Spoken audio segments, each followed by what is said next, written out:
en ce moment, je me suis lancé un objectif sur Brest Métropole qui va peut-être t'intéresser puisqu'il va faire aussi l'objet de plusieurs vidéos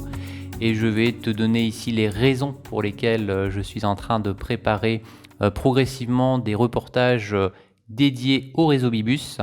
puisque les sujets en tout cas actuels de travail, on va dire, sur le réseau Bibus, c'est l'apprentissage de toutes les lignes régulières. Je suis en train d'apprendre toutes les lignes régulières du réseau Bibus et je vais te donner les raisons dans ce podcast et essayer aussi de faire le lien avec le réseau Bresgo pour à la fois parler d'urbain, donc avec le réseau Bibus, mais aussi, et ça c'est important, d'interurbain, et pour faire une sorte de connexion pour ensuite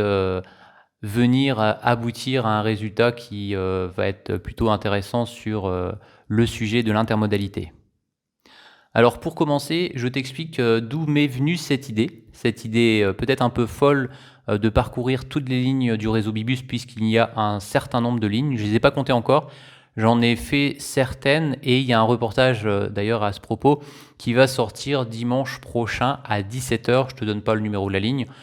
tu vas pouvoir tout simplement avoir la surprise quand tu vas voir ce reportage. Alors l'objectif, tu vois, pour revenir un peu en arrière, c'est que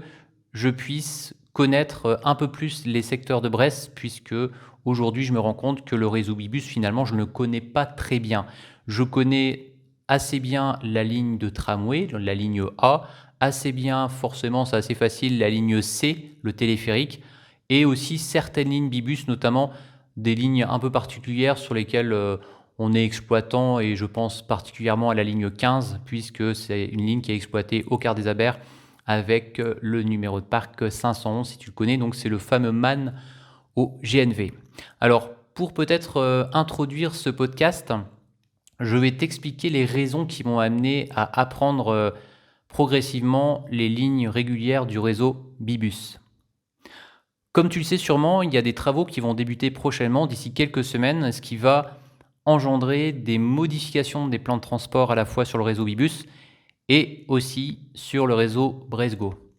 Et on a eu donc déjà plusieurs réunions avec les autorités organisatrices, avec les exploitants, notamment avec RATP Dev, exploitant du réseau Bibus, et avec les collègues exploitants aussi sur le réseau Bresgo. Et je me suis rendu compte que finalement, il y avait beaucoup de connexions possibles avec le réseau Bresgo et le réseau Bibus à certains endroits, sauf que je ne maîtrise aujourd'hui pas les lignes sur lesquelles il y a possibilité d'avoir des connexions. Et je me suis dit, quand je suis revenu un peu à ce qu'on a pu avoir en septembre comme type de réclamation, je me suis dit,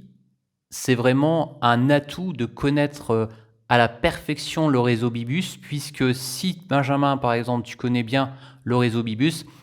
tu vas pouvoir aussi répondre facilement à des réclamations si tu sais que telle ligne, par exemple, va à tel endroit, s'il y a des connexions possibles à certains arrêts pour prendre le réseau Bresgo, descendre par exemple du car et ensuite dans la foulée prendre une ligne Bibus. Et après, et ça c'est important, tout en vérifiant bien évidemment la faisabilité en termes d'horaire, puisqu'il y a certaines lignes sur lesquelles il y a moins de fréquences que d'autres. Donc si tu descends du car à 7h40 par exemple, et que le prochain bus il est 15 minutes plus tard, ça sera beaucoup trop tard, par exemple si tu veux rejoindre tel établissement scolaire, surtout si tu commences à 8h. Donc l'idée c'était vraiment de renforcer la mémorisation des lignes régulières Bibus, et la plus belle façon pour moi en tout cas de le faire, c'est tout simplement, et c'est ce que je fais d'ailleurs depuis tout petit, c'est d'être en passager à bord du bus avec les conductrices et les conducteurs pour visualiser les parcours. Et ce que je vais faire en plus, tu vois, pour essayer de marquer le coup, parce que ça permet à la fois, tu vois, d'apprendre par moi-même en étant en passager, et aussi, ça peut être intéressant de faire un reportage sur chaque ligne que je vais pouvoir visualiser, faire un sorte de petit compte rendu qui va peut-être servir à des personnes intéressées, par exemple aux conducteurs, aux conductrices par exemple, qui tout simplement sont sur le réseau tous les jours, et essayer des fois même, là c'est si ça arrive, hein, je précise, je vais mettre entre parenthèses, s'il y a des remarques qu'on me formule, notamment au niveau des conductrices et des conducteurs, des remarques d'amélioration, ça peut permettre aussi, tu vois, de contacter des personnes peut-être pour leur signaler que si on faisait ça, ça permettrait d'améliorer comment le quotidien des conducteurs. Je pense à la ligne 17 par exemple, tu vois, où c'était quelqu'un qui m'avait dit tiens regarde à cet endroit-là, le panneau il est mal placé parce que si tu fais pas attention, ça a un coup à taper ton rétroviseur dans le panneau. Tu sais, c'est un arrêt qu'il y a sur le relais Quirion. Donc bref, j'avais fait le retour d'information en faisant des photos et en précisant que si on pouvait déplacer le panneau de fin de limitation de vitesse à 30 km/h, ça serait vraiment bien pour les équipes conductrices, conducteurs bibus, puisque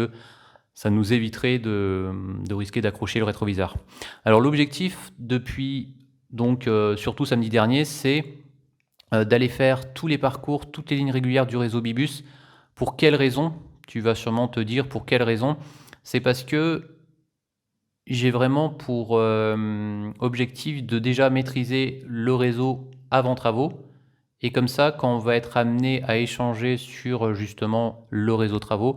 avec notamment les évolutions par rapport aux lignes, je vais pouvoir tout de suite mieux cerner, facilement cerner en fait les évolutions, puisque j'aurais vu les lignes avant. Donc par exemple, si on me dit que la ligne 19 aura une évolution, qu'au lieu de s'arrêter à tel endroit dans Brest, on va la faire par exemple terminer à tel endroit, je vais tout de suite mieux comprendre parce que j'aurais été la voir avant et que je sais exactement que le terminus il est à tel endroit, tu vois. C'est un exemple, mais il y en a plein comme ça et comme les lignes en plus sont quand même assez conséquentes,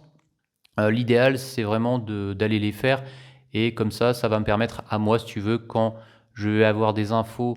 en réunion ou des infos dans les échanges de mails, de mieux visualiser tout simplement la situation réelle par rapport à la cartographie ou aux échanges qu'on va pouvoir avoir sur telle ou telle ligne du réseau Bibus. L'idée, c'est vraiment, je pense, tu vois, d'avoir une personne qui puisse connaître vraiment bien à la fois les lignes Bresgo et vraiment bien aussi les lignes Bibus. Alors, pour ma part, en tout cas, ça va concerner uniquement les lignes Bresgo de mon secteur. Je ne vais pas devoir apprendre toutes les lignes Bresgo qui passent. Ça va être vraiment sur le lot qui me concerne. Et par contre, toutes les lignes Bibus, parce que je sais que ça va pouvoir me servir après pour éventuellement des réclamations s'il y a des personnes qui souhaitent avoir des informations sur des connexions possibles. Donc je pense que le fait d'apprendre aujourd'hui toutes les lignes Bibus, ça peut être vraiment un atout dans le futur et dans un futur très proche puisqu'il y aura un réseau travaux qui va débuter dans les prochaines semaines.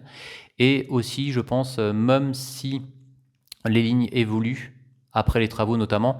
ça va être comme la mémorisation, c'est ça qui m'intéresse, des secteurs, des arrêts. Tu vas voir aussi l'évolution qu'à certains endroits, à certains arrêts, il va y avoir des aménagements. Je pense beaucoup forcément à la ligne 1, qui va être la ligne dédiée au tramway, à la ligne B. Donc forcément qu'il y aura énormément d'aménagements sur cet itinéraire. Mais tu vois, ce qui m'intéresse beaucoup, ça va être surtout d'apprendre aussi à comment mieux